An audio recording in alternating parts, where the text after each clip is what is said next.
Assalamualaikum, jangan lupa angkat tangan kanan lalu pencet tombol subscribe, kalau sudah pencet terima kasih banyak. Mari kita dengarkan lanjutan cerita sebelumnya. Bab 1495. Setelah lebih dari 100 tahun, dia memang telah berhasil.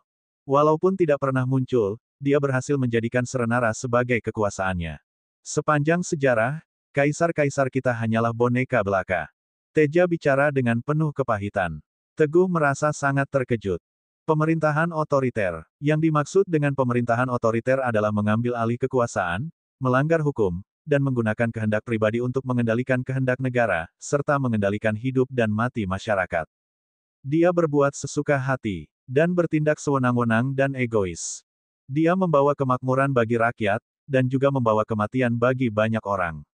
Orang seperti itu, walaupun orang seperti itu berkuasa, dia bukanlah seorang penguasa yang berkualitas. Apalagi dunia adalah milik semua orang, dan bukan hanya milik satu orang saja. Sebenarnya, Teja melanjutkan, ketika kamu mulai menangani keluarga-keluarga seni bela diri kuno itu, Kaisar Kudus pernah mengirim orang untuk memperingatkan aku agar tidak terlalu berlebihan. Hanya saja, aku tahu kamu sangat bertekad. Jadi, aku menyembunyikan hal ini dan tidak memberitahumu. Makanya, dia sengaja muncul tadi. Alasan pertama adalah untuk mengintimidasi aku. Alasan kedua adalah dia ingin menunjukkan pasukan malaikat. Lalu, dia barulah memiliki alasan yang cukup untuk mengendalikan situasi di Serenara agar bisa berkembang sesuai kehendaknya. Jika ada yang tidak sesuai dengan keinginannya, dia akan menggunakan cara kejam untuk menaklukkannya. Semua orang tahu bahwa Kaisar Kudus ini sungguh ambisius sekali. Ini tampaknya akan mengganggu ritme di Serenara. Teguh menggenggam erat tinjunya dan berkata dengan suara dingin, "Senior, mengapa kamu tidak melawan?" Bagaimanapun juga, Teja adalah Kaisar Serenara. Mereka masih mempunyai harapan. Melawan. Teja tersenyum pahit, "Teguh, kamu terlalu menganggap remeh masalah ini." Teguh sedikit terkejut dan tidak menjawab. Semenjak dinasti Orlanda, Serenara telah berada di bawah kendali Kaisar Kudus selama lebih dari 200 tahun, tanpa ada gejolak apapun. Tapi, ayah dari kaisar sebelumnya bertemu dengan seorang pemimpin yang tangguh dan cerdas dari keluarga Sabel. Sejak saat itu, mereka barulah menghasilkan beberapa kekuatan yang bisa berhadapan dengan Kaisar Kudus. Teguh terdiam 1000 bahasa. Benar, reputasi yang dimiliki oleh Kaisar Kudus dalam mendirikan dinasti Orlanda membuatnya dapat dengan mudah memperoleh sejumlah pendukung yang setia pada awalnya. Orang biasa sulit untuk menghentikannya. Setelah generasi itu meninggal, mereka barulah memiliki sedikit kesempatan. Tepat pada saat itu, keluarga Sabel bangkit. Oleh karena itu, semuanya berjalan dengan lancar. Pada saat itu, situasinya sedikit lebih rumit daripada sekarang. Teja melanjutkan, secara keseluruhan, Serenara berada dalam keadaan kacau balau karena persaingan tiga kekuatan yang saling berlomba-lomba untuk berkuasa. Satu adalah kekuatan rahasia yang dipimpin oleh Kaisar Kudus. Satu lagi adalah keluarga ahli bela diri kuno yang muncul tak hentinya. Yang satu lagi adalah keluarga Sabel yang semakin bangkit dan kuat. Sayangnya, setelah mengatakan itu, tatapan mata Teja penuh dengan kesedihan. Keluarga Sabel dimusnahkan oleh kerja sama di antara keluarga ahli bela diri kuno, dan aku juga digantikan. Mereka hanya bisa pergi jauh ke negeri orang, bersembunyi di pedesaan, dan menunggu kesempatan. Yang lebih menakutkan lagi adalah, selama periode ini, Kaisar Kudus berhasil bersembunyi dan tidak terlibat konflik langsung dengan keluarga Sabel maupun keluarga ahli bela diri kuno. Dia menunggu hingga sekarang, dan barulah muncul setelah kamu memusnahkan Raja Sihir Racun dan menaklukkan keluarga ahli bela diri kuno. Aku benar-benar tidak bisa menandinginya kelicikannya. Setelah selesai bicara, Teja tidak bisa menahan diri dan mengolok-olok dirinya sendiri. Memang benar, dalam aksi kali ini, Henry jelas-jelas menggunakan pisau orang lain untuk membunuh. Saat Teguh hampir berhasil mengalahkan Raja Sihir Racun, mengendalikan pemberontakan di Malajang, dan hampir menguasai keluarga ahli bela diri kuno, tiba-tiba dia muncul dan merampas hasil kemenangan. Hebat, benar-benar hebat. Bab 1496. Senior. Teguh memandang Teja dengan penuh perhatian, lalu bertanya, apakah kamu ingin keluar dari kendalinya? Teja tentu saja ingin. Tentu saja, dia juga mengerti maksud Teguh. Maksud dari perkataannya adalah untuk menyerang Kaisar Suci. Tapi, apakah hal itu begitu mudah dilakukan? Jangan. Teja menggelengkan kepalanya dan berkata, "Teguh, aku tahu bahwa kemampuanmu telah meningkat pesat dalam beberapa waktu terakhir. Di belakangmu, ada ratusan juta pasukan serigala, ada istana Raja Serigala yang setiap anggotanya bisa melawan ribuan orang, juga klan naga yang semuanya ahli, dan sekte obat-obatan yang memiliki warisan yang kuat. Kemampuanmu sendiri juga benar-benar mengagumkan. Namun, setelah Kaisar Kudus ini memerintah selama 200 tahun, apakah kamu tahu tentang latar belakangnya? Apakah kamu tahu di mana dia sekarang? Sebelum memahami sepenuhnya, jangan pernah bertindak dengan gegabah. Ini adalah alasan pertama." Teguh mengangguk diam-diam. Kekhawatiran Teja sangat masuk akal. Lagi pula, Teja melanjutkan, Kaisar Kudus adalah pendiri Serenara, tidak berlebihan untuk mengatakan bahwa dia dihormati sepanjang sejarah. Jika tidak ada cukup bukti, maka lebih baik tidak mengambil tindakan. Dia bahkan tidak perlu melakukannya sendiri. Hanya dengan sepatah kata darinya, semua rakyat Serenara mungkin saja mengecam kita hingga mati. Ini adalah alasan kedua. Teguh pun langsung terdiam. Inilah keuntungan berdiri di atas moralitas. Selanjutnya, menurut informasi yang aku dapatkan, di bawah kekuasaan Kaisar Kudus, ada sebuah kekuatan yang disebut Perkumpulan Matahari Tidak Terbenam. Ini adalah kekuatan di Serenara yang dapat mempengaruhi ekonomi global dan memiliki otoritas absolut dalam kehidupan masyarakat. Perkumpulan Matahari Tidak Terbenam meresap ke segala aspek kehidupan. Industri-industri yang terkait erat dengan kehidupan masyarakat, seperti keuangan, hiburan, properti, infrastruktur, retail, layanan, industri virtual lainnya, semuanya berhubungan dengan Perkumpulan Matahari Tidak Terbenam. Asalkan kita berani menghadapi Kaisar Kudus secara langsung, Serenara akan terjebak dalam keadaan ekonomi yang hancur jika Kaisar Kudus menggunakan taktik ini. Bila hal itu terjadi, krisis ekonomi akan melanda Serenara. Inflasi tinggi dan harga barang akan sulit dikendalikan. Pada saat itu, rakyat akan segera terjerumus ke dalam masalah besar. Ini adalah alasan yang ketiga. Teja mengucapkan kata-kata itu dengan rasa pahit dan keputusasaan. Dia juga ingin mengubah keadaan saat ini. Namun, yang direncanakan, Kaisar Kudus dalam 200 tahun tidak akan bisa digoyahkan hanya dalam 3 hingga 5 tahun. Sulit seperti mendaki gunung. Teguh juga mengerti.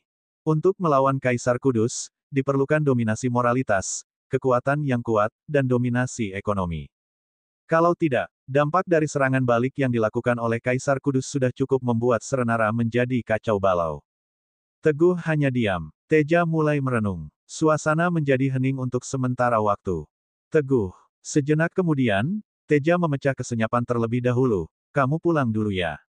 Coba lihat apakah kamu bisa mencapai prestasi di bidang ekonomi. Kita akan dominasi Perkumpulan Matahari Tidak Terbenam dulu sebelum membahas lebih lanjut." Baiklah. Tiba-tiba dihadapi dengan lawan yang begitu kuat, Teguh juga tidak memiliki strategi yang baik. Oleh karena itu, dia setuju dan kemudian meninggalkan kota terlarang. Kembali ke kediaman. "Suamiku," Rina menyambut dengan gembira. Saat melihat wajah muram Teguh, Rina bertanya, "Ada apa? Apa yang sedang kamu pikirkan?" Ceritanya panjang. Teguh dan Rina berjalan ke dalam sambil mengobrol tentang Kaisar Kudus. Kaisar Kudus menghancurkan Serenara. Rencana yang banyak. Pasukan malaikat. Dari semua yang mereka bicarakan, Rina hanya mendengar satu kalimat, yaitu Kaisar Kudus akan membawa kerugian bagi suaminya. Niat membunuh yang mengejutkan muncul di hati Rina. Namun, dia segera menahannya. Seperti yang dikatakan Teguh, jika tidak ada alasan yang cukup tapi mereka menyerang Kaisar Kudus, mereka pasti akan dibenci oleh semua orang di dunia dan dikecam oleh semua orang. Suamiku. Bab 1497. Rina berpikir sejenak, lalu berkata, "Meskipun Kaisar Kudus sangat kuat, itu tidak berarti dia sepenuhnya tidak bisa dikalahkan. Pertama, dengan kekuasaanmu sebagai Raja Serigala, kamu juga bisa membentuk sebuah perkumpulan bisnis.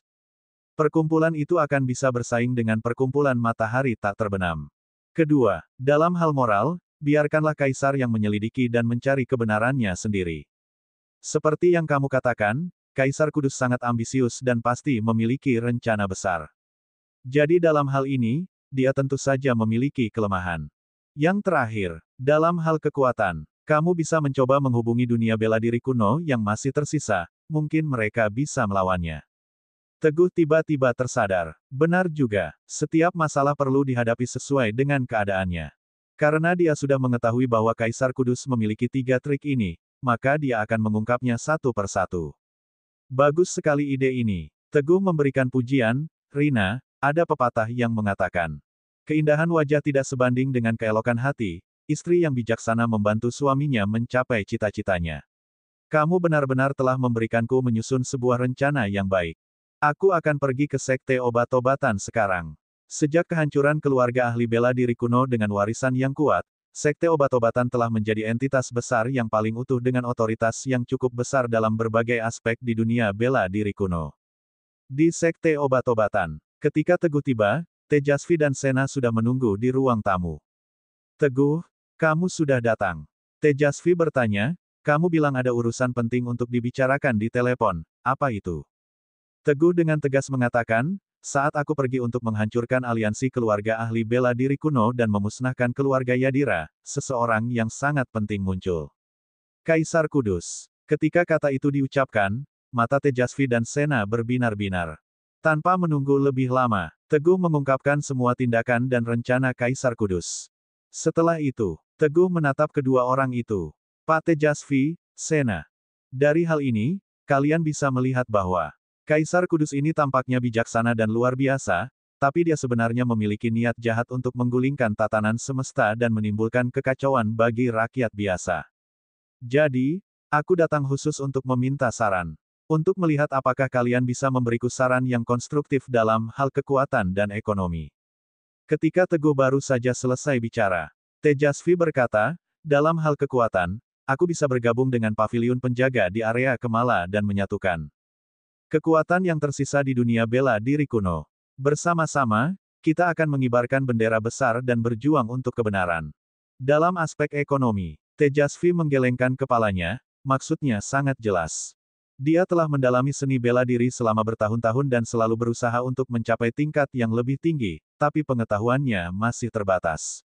Dalam hal ekonomi, aku punya satu ide, Sena tiba-tiba berkata. Teguh segera menatapnya. Setelah perang besar ini, banyak keluarga seni bela diri kuno yang hampir musnah. Yang tersisa hanya beberapa orang saja. Bahkan jika ada master terbaik, mereka pasti tidak mau peduli dengan bisnis keluarga mereka di dunia sekuler. Tapi, selama mereka dijanjikan keuntungan tertentu, mereka pasti akan bersedia melepaskan industri besar mereka. Mata Teguh berbinar. Benar juga, keluarga seni bela diri ini sudah berada dan dikelola selama ratusan tahun, mereka tentu tidak bisa dianggap remeh.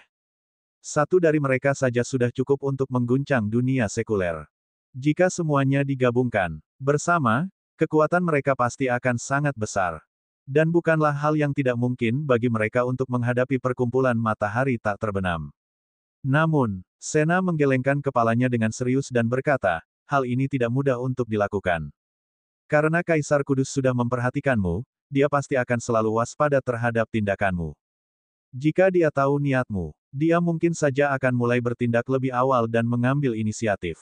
Teguh terkejut. Benar juga, jika Kaisar Kudus telah merencanakan segalanya selama bertahun-tahun, bagaimana mungkin dia memberi Teguh kesempatan untuk merencanakan dengan perlahan jika menyadari niatnya?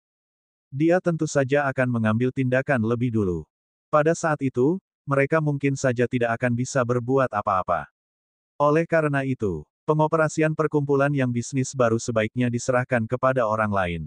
Kamu bisa menyerahkannya kepada seseorang yang tidak akan menarik perhatian Kaisar Kudus, tapi dapat melaksanakan tugasnya dengan sempurna. Saran Sena sangat masuk akal. Teguh segera memikirkan kandidat yang tepat. Kelly Winoto, bab 1498.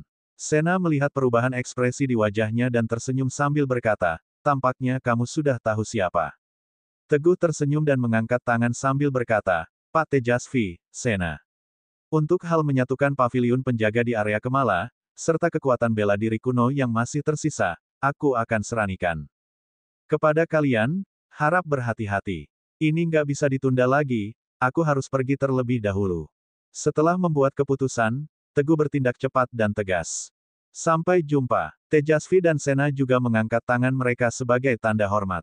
Beberapa jam kemudian, Teguh dan Rina naik pesawat komersial bersama-sama untuk kembali ke kota Senggigi. Teguh terburu-buru mengatur segalanya. Ketika keluar dari terminal, dia tidak sengaja bertabrakan dengan seorang tuan muda. Maaf, kata Teguh sambil bersiap-siap pergi. Hei bocah. Kamu buta ya? Kamu menabrak aku di jalan yang begitu besar ini. Tuan muda itu tidak senang dan memarahi Teguh. Tapi sekarang, Teguh sudah berhasil dalam kultivasi. Dia malas untuk repot-repot menghadapi orang seperti itu. Oleh karena itu, dia langsung meraih tangan Rina dan pergi dari sana. Tak disangka, saat tuan muda itu melihat Rina, matanya langsung berbinar dan memancarkan sorot keinginan. Gadis, kamu sangat cantik dan aku menyukai penampilanmu. Dia berdiri di depan Rina dengan wajah sombong dan berkata, dengar baik-baik, namaku Jensen Winoto, dan aku dari keluarga Winoto di kota Senggigi. Kalian berdua, yang pria, kamu boleh pergi sekarang. Yang wanita, ayo makan malam bersamaku. Jika kamu ikut denganku, aku akan menganggap kalau kejadian tadi sudah selesai. Jika tidak, pandangan Jensen berhenti sejenak di wajah Rina. Dengan mata yang penuh selidik dia berkata, hari ini aku akan balik menjadi pejabat di Simon, ayo. Dia terus berbicara sendiri. Sombong, sombong, semena-mena. Dia tak sedikit pun menyadari bahwa wajah cantik Rina sudah berubah menjadi dingin. Rina memancarkan niat membunuh. Teguh segera maju untuk mencegah agar niat membunuh Rina tidak menyebar. Pejabat Simon, kan? Teguh mendengus dingin dan langsung menamparkan wajah Jensen dengan keras. Kekuatannya membuat Jensen terlempar ke udara.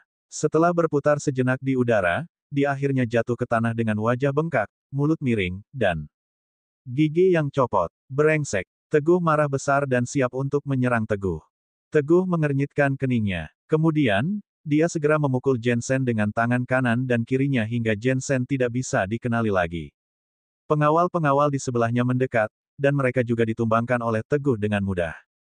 Ayo pergi. Teguh tidak ingin memperbesar masalah dan pergi dengan Rina. Sialan. Jensen menatap bayangan kedua orang itu dengan penuh kebencian dan berteriak, aku akan membunuh kalian. Hari ini kalian pasti akan mampus. Aku akan mencari sepupuku sekarang juga. Di kota Senggigi. Kalian tidak akan bisa memijakkan kaki di kota ini lagi. Saat keluar dari bandara, sayang, Rina tiba-tiba berhenti, aku ingin pulang dulu ke kediaman keluarga Yulianto untuk mengunjungi kakek dan nenek. Baiklah, kalau begitu, kamu pergi dulu. Aku akan pergi ke grup Bumi Langit.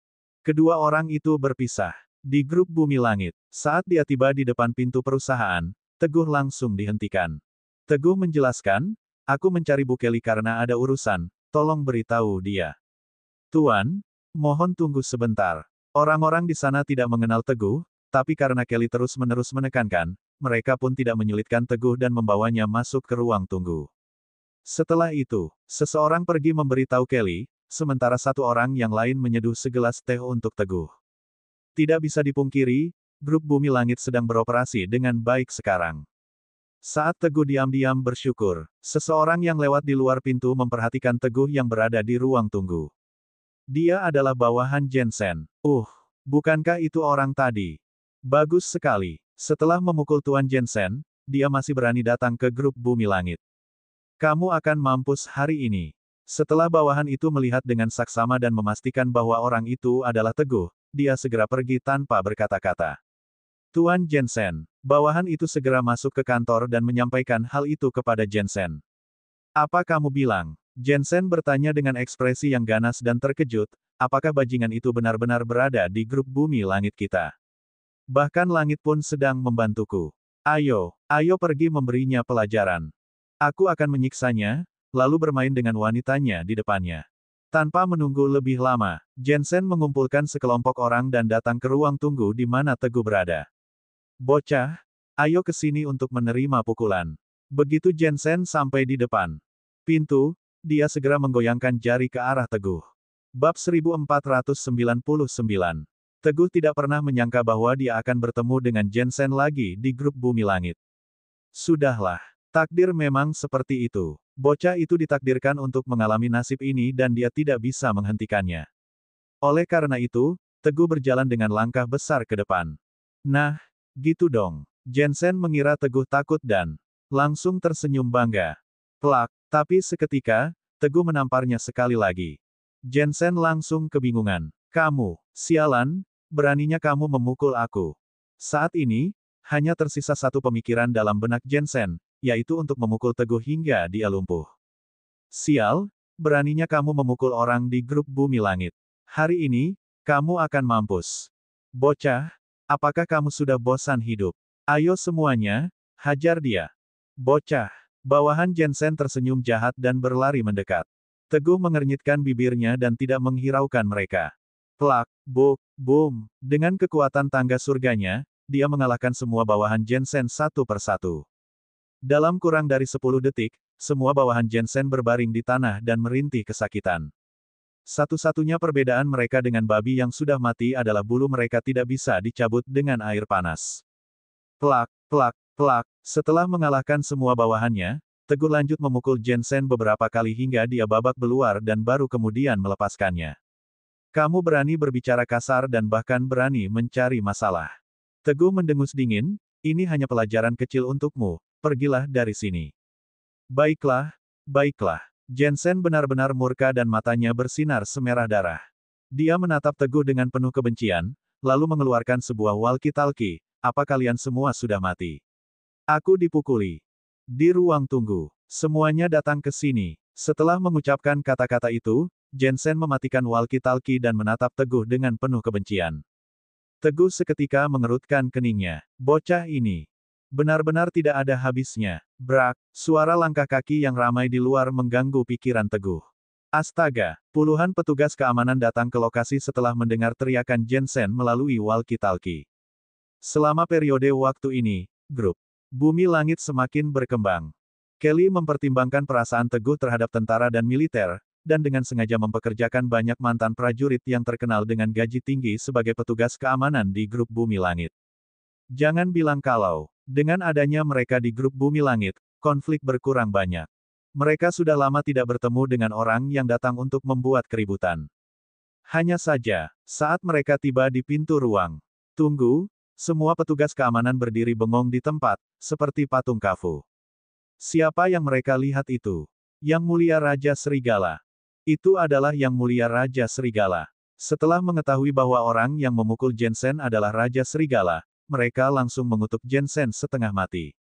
Dalam kehidupan sehari-hari, tidak apa-apa kalau bocah itu melakukan tindakan jahat. Tapi kali ini, dia malah mengganggu Raja Serigala. Apakah dia cari mati? Tamat sudah riwayatnya. Pewaris kaya raya itu benar-benar abis kali ini. Sial, kenapa kalian masih berdiri di sana? Jensen melihat mereka datang, tapi mereka malah tidak bertindak. Dia membentak, apakah kalian semua buta atau tuli? Aku memerintahkan kalian untuk memukulnya. Namun, semua orang tidak peduli. Pandangan mereka malah seperti sedang memandang orang bodoh. Krak, krak, pada saat ini, terdengar suara sepatu hak tinggi yang renyah namun terburu-buru di lorong. Dari suara sepatunya, orang yang sedang berlari cepat menuju ke sana itu adalah Kelly. Kak, Jensen sangat senang dan penuh dengan harapan, seolah-olah mendapat dukungan. Dia menunjuk Teguh dan mulai mengadu domba, orang ini tidak minta maaf setelah menabrak aku, dia malah menggunakan memukulku dengan kasar. Kak, lihatlah, wajahku bengkak karena dia memukul aku. Dia juga bilang kalau grup Bumi Langit itu cuma omong kosong belaka. Dia tidak menganggapmu dan Raja Serigala itu penting sedikit pun. Kak, kamu harus memberinya pelajaran. Setelah mengatakan itu, Jensen memandang Teguh dengan raut wajah yang dingin, sambil tersenyum sinis. Dia tampaknya sudah bisa membayangkan. Adegan Teguh dihajar habis-habisan oleh sepupunya, dan kemudian memohon ampun sambil berlutut. Bab 1500. Plak, setelah mendekatinya, Kelly langsung tanpa ragu menamparkan wajah Jensen dengan keras. Tamparan itu mengeluarkan suara yang nyaring. Jensen sekali lagi tersandung dan kepalanya terbentur pintu di sebelahnya dengan keras. Seketika, kepalanya membengkak dan membentuk benjolan besar. Dia langsung kebingungan. Apa yang terjadi? Kak. Setelah beberapa waktu, Jensen barulah mendapatkan keseimbangannya kembali. Dengan wajah sedih, dia bertanya, Kak, kenapa kamu memukulku? Kenapa kamu dipukul? Kelly menatapnya dengan sorot mata dingin. Aku memukulmu karena kamu bertindak seenaknya.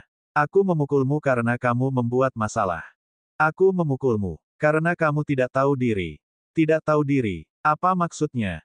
Jensen terkejut sejenak, dan tiba-tiba merasakan firasat buruk dalam hatinya. Setelah Kelly memarahinya, dia tidak lagi memperhatikannya, dan berjalan cepat ke hadapan Teguh. Raja Serigala, maaf. Aku yang tidak pandai mendidik sehingga ada orang yang seperti ini di grup Bumi Langit. Kelly sangat ketakutan dan membungkuk dengan tulus. Pada saat ini, dia bukan lagi presidir grup Bumi Langit yang angkuh, melainkan seorang hamba yang rendah di hadapan Raja Serigala. Adegan itu juga membuat Jensen gemetar. Kedua kakinya lemas dan dia langsung duduk terkulai di lantai. Yang mulia Raja Serigala. Ternyata, orang yang dia provokasi terus-menerus adalah Raja Serigala dari Serenara, yang juga merupakan bos besar di grup Bumi Langit. Tidak heran kalau dia merasa wanita di sebelahnya terlihat akrab saat di bandara. Setelah dipikir-pikir sekarang, itu adalah dokter jenius yang sedang populer baru-baru ini, Rina Yulianto. Pada saat ini, Jensen sangat menyesal. Raja Serigala. Apakah masih ada jalan keluar baginya setelah dia memprovokasi Raja Serigala? Dia mengangkat kepalanya dengan hati-hati dan melihat Teguh dengan tatapan dingin. Brak, Jensen seketika terkejut dan mulai gemetar. Celana bagian bawahnya basah seketika dan menyebar ke sekeliling. Dia kencing di celana. Raja Serigala. Kelly bertanya dengan ketakutan, bagaimana cara menanganinya? Teguh berkata dengan tenang, kali ini, aku pulang karena grup Bumi Langit akan menghadapi perubahan besar dalam skala epik. Grup Bumi Langit. Grup Bumi Langit tidak akan mentoleransi keberadaan sampah apapun dan tidak akan memperbolehkan ada faktor ketidakstabilan. Untuk melawan Kaisar Kudus, Teguh harus hati-hati dalam mengambil setiap langkah dan tidak boleh membuat kesalahan sedikit pun. Karena, seringkali, satu langkah yang salah dalam catur bisa menyebabkan kehancuran yang bisa dihindari. Aku mengerti. Itu adalah pertama kalinya Kelly melihat Teguh begitu serius. Kelly mengangguk sedikit dan menatap Jensen yang ada di lantai dengan sorot dingin.